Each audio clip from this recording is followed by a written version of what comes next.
Assalamu alaikum. Welcome back to the Mandarin Muslims. I'm Joanna Liu. Today's episode, we dive into a topic that's absolutely essential for Chinese entrepreneurs doing business in the UAE, legal masternodes. Let's welcome our special guest, Miss Nadia. Welcome.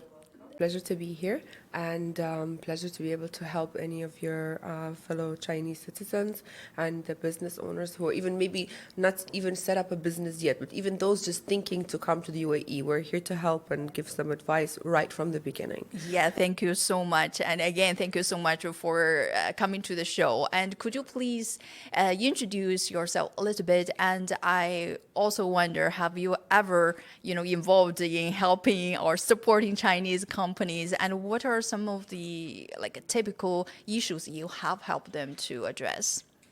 First of all, I'll give you a background a bit about myself. Yeah. So my name is Nadia Al-Amri.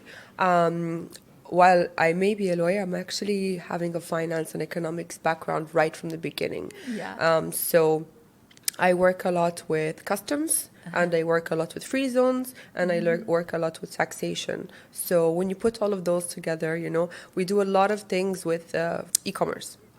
So this is what actually got me working with so many Chinese companies. So my history started with working with Chinese companies back when I was still working and doing work for customs authorities and helping these Chinese business groups. So I actually had the honor of working with many different industries. So not only the e-commerce, we also have like specific companies that do, free zone storage, warehousing, shipping, freight, even companies that are set up in the UAE, but they don't do business in the UAE. So we have many Chinese clients that use the UAE as a hub. Yeah. Why do they do that? In the UAE, it's actually very easy to set up a company. We have over 30 free zones for all different types of use. We have dry docks, we have wet docks, we have land terminals, we have sea terminals like one of the best in the world, Jebel Ali, not to mention all of the other coastlines. Yeah. So the China to Dubai link is the link for China to the whole Middle East and North Africa. Yes. And now even more so, the whole of Africa. So it's crucial to know that when Chinese businessmen are looking at using UAE to work and trade in the UAE or even outside, we need to start the right way. So what I usually do when I'm working with my clients, especially, when they're looking at physical trading, so not like a service provider, not like doing consultation, is where those goods are going to go. Should we be in a free zone? Should we not? And then what type of free zone? This is actually commonly asked question. And also, to be honest, if any Chinese companies want to shift to the UAE, this is the first question they should consider, right? And they should decide free zone or mainland. This is many of the Chinese, business owners ask me and say, this is really how? Can you please, from your point of view, which one is safer for the investors? Not necessarily about what is safer. Everywhere you go is safe. Okay, at the end of the day, the free zones are actually authorized still by the Ministry of Economy. Okay, so even though you are a free zone for commercial reasons and for customs duty and VAT exemption reasons, it does not mean that you still do not follow the UAE law.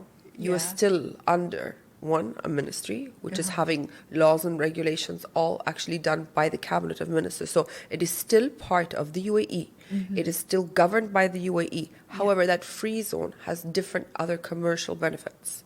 Let's take Jebel Ali for an example. Okay, many people like Jebel Ali because the seaports and the freight journeys, the vessels that come, and this is very common. So a lot of places, it's easy to book freight that's going to be dropped off at Jebel Ali. It's like a main terminal, and DP World has done a great job of, providing other services and other things. Shippings, right?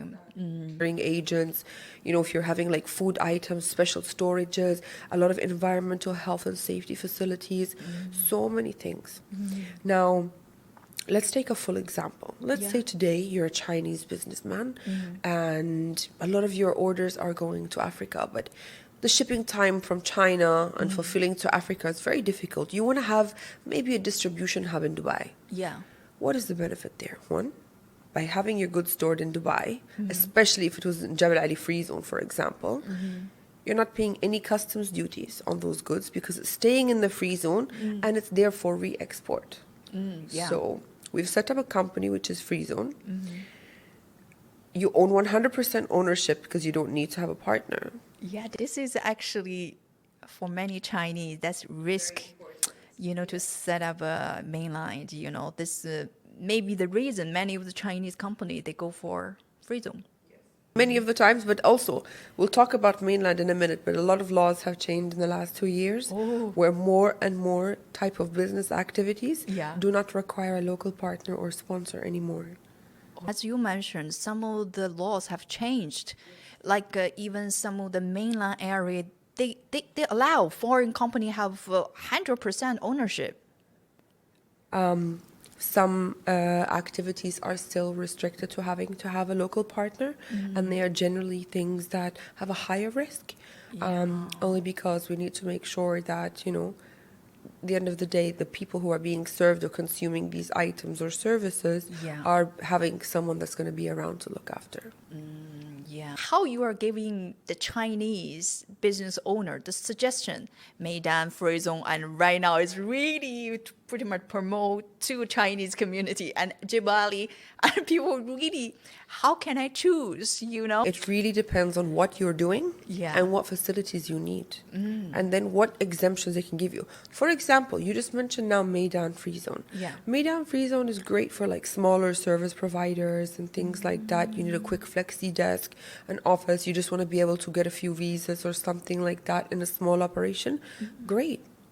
It's not very expensive, and it's quite fast to get, and they have a great management. The Meidan Free Zone Authority is very good and modern type of free zone, the way they work and operate. However, that free zone, you would not be able to get any, like for example, VAT exemptions. You would not be able to be considered as a VAT designated zone. That is the specific word we use. Designated zone, even for the purpose of corporate tax later. If you wish to take an exemption, those free zones are not zoned as designated zones. It takes a very few requirements as to what makes a designated zone, yes or no, if it's a designated zone. And the first requirement is that it should be a gated area physically. It should have customs or official checkpoint entries on an entry and exit, and it should be there as part of the cabinet decision listed by the Ministry of Finance and the Federal Tax Authority, mentioning that yes, this has been approved as a VAT designated zone. Yes. So not all free zones are tax-free zones. They may be customs duty-free zones, yes. This is very important. Very important. I think this is not many Chinese company aware of that. We can talk. Maybe I have a wrong conception of the free zone. Correct me if I'm wrong. Many Chinese business owners, they believe free zones are very fast and cost effective than mainland. Possibly, but some free zones are not. Why? Because there's a very limited amount of office space. There's limited amounts of, for example, warehouses and all of this. So sometimes because the demand is so high, they become very expensive. But I see. We have 7 mainlands. We have over 30 free zones. So it's also high competition on the free zones. But let me tell you, for example, the UAE government has done some very special things only for Chinese investors. Only for Chinese citizens, yes. So, have you heard of Yiwu market? Yeah, definitely. I think that market is very popular in the Middle East or Arab market, right? Yiwu market has been opened only for Chinese traders, and it's a free trade zone. Yes. So many people who want to even like do their own online business, they want to start doing their own trading, they don't need to go to China anymore, because so much is actually sitting there in Yiwu. People can do their bulk ordering, people can buy wholesale and do all of that. And that's only one place. Dragon Mart, China Mall as they call it. Yes. And the whole of International City. Yeah. You will feel at home as a Chinese. Yeah. No matter where you're from, southern China, inner land, east coast, northern, that literally feels like you're going on a excursion or field trip to China, because from the grocery stores to the medical centers to the hospitals, to all of the legal services, translation services, everything Yeah. is there in Chinese for the Chinese.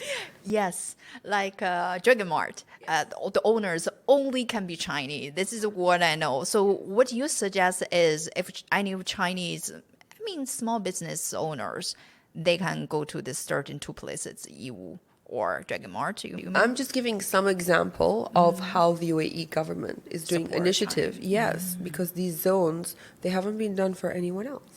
Wow, this feels so special, huh? We should. We've had very long ties, and we rely on Chinese imports a lot for many different industries. And the cross trade that we have is, unbelievable. The numbers are getting higher and higher. It's record breaking year after year. Yes, yes. And as you just mentioned about tax, I mean, the UAE is very known for its like business friendly tax policies, but I believe international companies, they still, have to obey some of the, corporate tax. Possibly, but not necessarily. Oh, really? Let me give you an ideal scenario, Yeah. okay, where a Chinese company will not pay any tax. So, even no big or small. Oh, really? Wow, this is really benefit Chinese, huh? So, if the Chinese company was to incorporate their company in a free zone that is also a designated zone, okay, we have to be careful. It has to be a designated zone as well. Okay. And we are able to apply for a qualified free zone person exemption, which means they're not actually trading, they're not actually earning and generating incomes from mainland or anything inside the UAE. They could just be set up here and using their company here as like a hub to service the rest of the world. Yeah.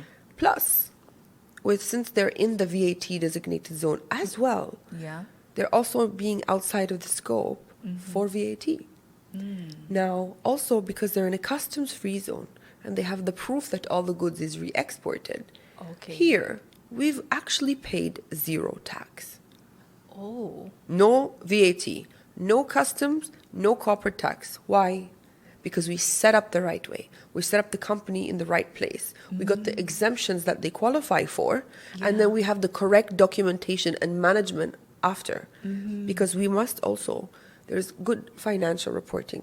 Yeah. Okay? We follow the IFRS. Okay? This is the International Financial Reporting Standards. Yeah. And I've worked with, and still do until today, very big Chinese companies. And one I'm very proud to say, and they're proud to have me, for so long. I've worked with Huawei for many years, and that is my biggest pride and joy. I've worked with even like logistics from like DHL, but the Chinese subsidiary that are sending things to the UAE, I mean hundreds of shipments per day coming through us that need help for VAT. Yeah. Yeah. Chinese business group as well. When we had Expo in 2021, Yeah. I was so proud to be able to work for them as well. I can go on and on. We even have Chinese construction engineering companies. Very like experienced, the knowledge with Chinese company, which can be hard. Very hard in the beginning. I needed to learn how to communicate. Yeah. I needed to learn the diplomatic things as well. Yeah. Chinese protocol. I have so many gifts from like clients, from Chinese New Year, from mooncakes, from scarves, from even historical items, Chinese teas. Yeah. Because what can I say? I build that relationship, and there is a trust, then there's an understanding, and there's a benefit. Yeah. When they see that I have proved myself and we have done the good job, Chinese business would like to, show their appreciation. I'm surprised you have all of these experience with Chinese companies, right? A group that are doing big item trading. So there's small items, okay? So little things that could be like knickknacks, hair clips, stationery, these things. But then there's big items. They call them bulk items. And these bulk items, they cannot get stuck at the port. They need clearing fast. Yeah. They need all these things to move very fast. So being able to service different people from the Chinese business community in a different way, Yeah. I'm very lucky to have that experience, really. Yeah. I learned a lot. Yeah. And as you mentioned, these free zones just for the export import, right? But which is not applied for or not allowed to sell in the UAE, I believe. For those Chinese, maybe they're selling on Amazon. Are they part of them to do not have paid tax, or Well, how you define I'm those? very happy you spoke about this because a lot of Chinese businessmen, why they set up their hub here is because of e-commerce and Yeah. fulfillment to the rest of the world from UAE is very fast. Yeah. As I said to you, we have sea, we have air, and we have land routes Yeah. that will get you to Middle East, North Africa in 24 to 48 hours. Yeah. And that's, I mean, land. Like, imagine by air and all these premium types of final leg and delivery fulfillment. Yeah. So those who are selling on Amazon, which Amazon? And where is the goods going to? Oh, that's a good question. Amazon UAE or Amazon.com or Amazon International? And where is it being shipped to? Oh, Because that is what is considered as exported and what is not. So maybe they had already paid customs duty and paid all of these things, but that same item actually was shipped to Egypt, for example. That no longer needs to be payable for tax. so they should definitely know about, they are applied for these tax or not, Look, you can apply for exemptions. We can apply for the exemption if you know that you're not going to be having work within the UAE. And there's other requirements to become a qualifying free zone person. Yeah. However, if you know your business model and the strategy right from the beginning, we can plan something. Tax planning is part of wealth management, right? Yeah. You're here to make money. You need to be smart to know how to preserve your wealth as well. It's not Yes. only just make the money. We need to look after that money. So Yeah. if you have the right accounting, Yeah. okay, we have the right documentation, so full audit trail. We have the right legal advice as well and guidance. We're Yeah. able to apply the best decisions for tax planning. Yeah. Once your tax planning path is clear, then we know what documentation you need and all of these other, requirements to be able to clear Yeah. any doubts that the tax authorities may have. Yeah. And then you're happy. That's what we can say. The UAE can still be tax-free. Do you think any company they want to set up in the UAE, they need a lawyer or guidance to get them through? This is why I like to say that I guide my clients, not just give advice and go away. Yeah. So right from the beginning, you may not need, a high-profile lawyer or something like this, but get the right legal advice. Yeah. So what we do is, before you set up the company, let's look at all your plans, your business model, your goals, expansion plans in the future. Yeah. We set you up the right way, the right legal way. We set up your accounting standards. We set up even what you need to do from a point of filing and having those proof of documentation, all of these things. Yeah. So you do things the right way legally, financially, and also for yourself. You owe yourself to keep that money, not pay it in penalties or fines or taxes. Yeah. Why did you come here if you're not here to make money, right? Correct. So we do it the smart way. You spend a little bit of money on someone in the beginning to give you the right setup advice. We set your company up for you, and we stay with you long term for support.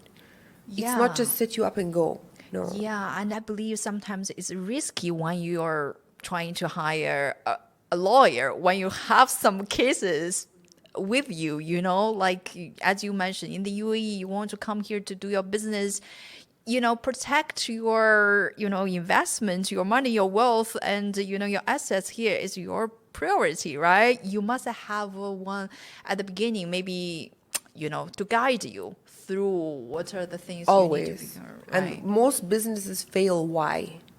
Because they fail to plan. Yeah. They don't plan. They just go and come and they think they know everything.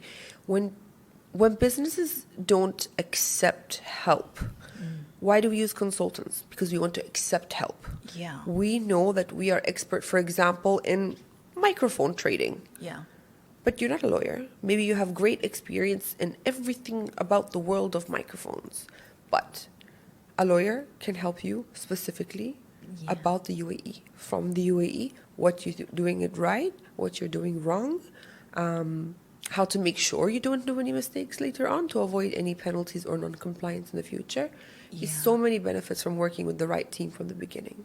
I don't want to be, it sounds negative, but sometimes I do feel some of the consultants, because they're working in that specific free zone, they may bias or this is their business. So, sometimes I believe they somehow misguide the clients at some point, because many Chinese was, end up with disappointed with certain of the free zones. And I said, why do you do not tell me in the beginning, I will fix this 1, 2, 3?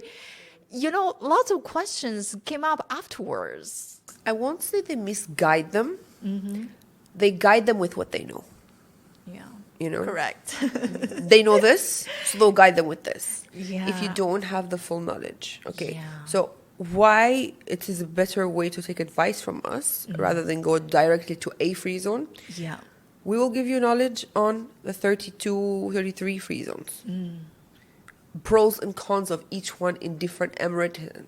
What is the facilities there? But we are also business consultants. Yeah. Okay. So we're also going to tell you what's good for your business. Maybe you can, even do third-party logistics provider. Why should you go pay money for your own lease and go bring a warehouse keeper and pay his salary there? We can give all of those solutions. Yeah. No matter which free zone you do decide to be in. Do you need office space? Yes or no? Do you need warehousing that have a certain height? Does it need special climate control, humidity control? All of these things. So we look at you from a legal perspective, a business perspective. Yeah. Always need to make sure we're profitable, right? Yeah. And then we want to look at optimizing your operations and which free zone is helping you do that.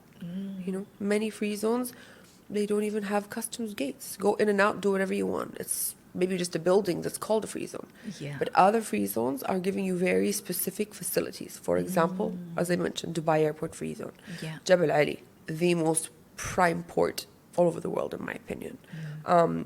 You can have, for example, Silicon Oasis. What's Silicon Oasis? I know some Chinese satellite company there. Most of them are IT service providers. Yeah. Yeah. They don't have physical goods coming in because they don't need that customs exemption. Yes, correct. So no goods coming in. It's a free zone that actually gives other facilities for, technology and some IT things. So that benefits a lot of people. And it's also near to Dragon Mart and Chinatown. Yeah. So it's, a lot of Chinese families live in that area. So it's good for them to work there. So, hey, that's a benefit. I feel like you're like a part of Chinese. You know lots. I know how to service you. I know what is your Yes. needs. Yeah. And it didn't come overnight. Yeah, this is all built by With time and experiences. experience. Yes. I've personally come to China a few times and I love Why, it. really? Yeah. Why? I came to a expo, so like a trade fair, Yeah. and then the second time I actually was looking at wanting to start my own business somehow, like bringing in trade from China. Yes, Wow. but really, and I've also been invited for an event with one of our clients, so it was very nice. Yeah. But I don't know how to say even one word in Chinese. There's too many languages. So you have your Cantonese, you have your Mandarin. Yeah. I don't know any Chinese. I believe you know 你好. Of course I know ni hao. So another very important laws we should really take a look. That's anti-money laundering. So you hit on a very hot topic with me. So I actually do AML consulting. So compliance for AML, and having that whole process of the KYC process for between you and your client as well. Yeah. It's an ongoing requirement. It's not something you do one time and you stop. And this is something I try to educate our clients all the time. You're fine now. You need to make sure you're going to continue being fine. So Yeah. it's not that anyone is doing anything wrong. There is no law that says you cannot have more than 10,000 dirhams in cash transaction. It's not about that. It's about being able to prove that these are coming from credible sources, that is coming from genuine business transactions. You have to do your due diligence and know your customer processes to make sure that when it's time for you to make those reports about those transactions, you have all of your documentation in order. I've noticed many of the Chinese, they are not aware, but culture-wise, honestly speaking, Chinese people like dealing with cash. Traditional businessmen like cash. Yeah. That's just how but it is. I mean, how you can define those people, those money with no proper documented will against the AML. What happens is we will check everything what you're doing, how it works. Then we give you ready-made the checklists, the SOP, so the standard of procedure. We draft everything for you, what you do there, what documentation you need to have each time. And then at the end of the month, if there's any transactions that meet the reporting requirements, we also make the transaction reporting for you. You want to keep it in the bank, you want to keep it physical cash, no problem. Because why? We're also giving you the accounting advice, and the actual accounting work is done also by us if you need, that it's meeting the IFRS standards and everything is accounted for, everything is reconciled. And just because you're dealing with cash does not mean that you have AML issues. There are many companies and individuals from all nationalities that they have their money in the banks and they're still being questioned for AML purposes. So it's not about cash. It's about if you have proper document to prove these are the We clean want to sources, show right? that you are doing the right thing to make sure they are clean sources. So we do due diligence and know your customer documentation before the transaction happens. And then once the transaction happens, we report it. It's completely fine. So what if in the case that many Chinese owners do not know, but they really have a big amount of the cash transaction and they do not have proper documents? And what's the scenario or situation they will put themselves in? Why don't you have? For example, you know the point of sale machine? Tap, tap, tap, all throughout the day, money going your account. Yeah. This is very easy, especially for AML. Why? Because we know who is the person who purchased that money. It's all linked. But because when you have cash transaction, we need to know where is the receipt, where is the invoice. Especially if it's big amount, there should be additional documents as well. Yeah. You know, we should be having the idea. We should be having, even we're allowed to ask, where did this money come from? You could share like us about everything like you would, you know, want Chinese company to be aware of. Look, forget about all other political issues that are happening around the world. Yeah. The UAE is always very neutral. We are big ambassadors of China. We are political friends. We never look at, you know, following any sanctions that happen or anything like that. No, the UAE and China have always a good relationship historically. And, you know, even if you look at all the agreements and all these free trade things that we look at doing, all the diplomatic visits, the UAE loves China. We like the way people or Chinese people do business. It's very black and white. It's very straight. Yeah. Nobody wants to play around. Yeah. When you come to do business in the UAE, whether you're looking to serve the UAE market or the greater Middle East, North Africa, or even, you know, to enter into Europe, the UAE facilitates things physically, financially, and legally. If you are, for example, not able to trade directly with an XYZ company, if you're not able to be able to supply directly to, you know, this place, if you're not able to do direct work with, for whatever reason, a certain country, the UAE can do all of that for you, redirecting. It's literally giving you so many opportunities to the rest of the world at your fingertips. So we have a lot of commercial lines from China to the UAE. I will not say Dubai only. To all of the ports, to all of the, you know, even air freight. So set up the business the right way. And if you already have a business, let's have a look at what we can do to optimize it. Like you said, maybe we can just open up a little branch in a different free zone, giving you opportunity to get some exemptions, maybe to pay less taxes, less duties, and make sure that we are doing things the right way accounting-wise. Yeah, and you really should do business smart here in the UAE. Right. So you are the smartest businessman, of course, but we want to back it up with documentation. We want to back it up by doing the right administrative procedures, right accounting procedures, have the right legal advice. Don't come to me when you have a problem. Let's prevent the problem from the beginning. Yeah. Especially now with corporate tax deadlines happening. The second deadline is at the end of April. Why are we not making sure that we have done things the right way now? Maybe many Yeah. people are eligible for an exemption. Yes. You don't even need to be paid. Correct. You know? Yeah. You know, after our this episode, more Chinese business owners, if you want to set up your business, get an advisor at the beginning. That's very Non-biased advisor who's going to be giving you knowledge from like a business perspective, an operational perspective, and not just to make a sale in, you know, XYZ free zone. Yeah. You know, let's get you set up in the right place that supports your business and it supports your goal of preserving that well. We do not want any risk. Yeah, and I feel so lucky that to have you, and I believe many Chinese business owners they feel so lucky to have experts to know Chinese culture and with good, deep experience working with Chinese companies. And thank you so much, My Nadia, pleasure. to join us today. Thank you.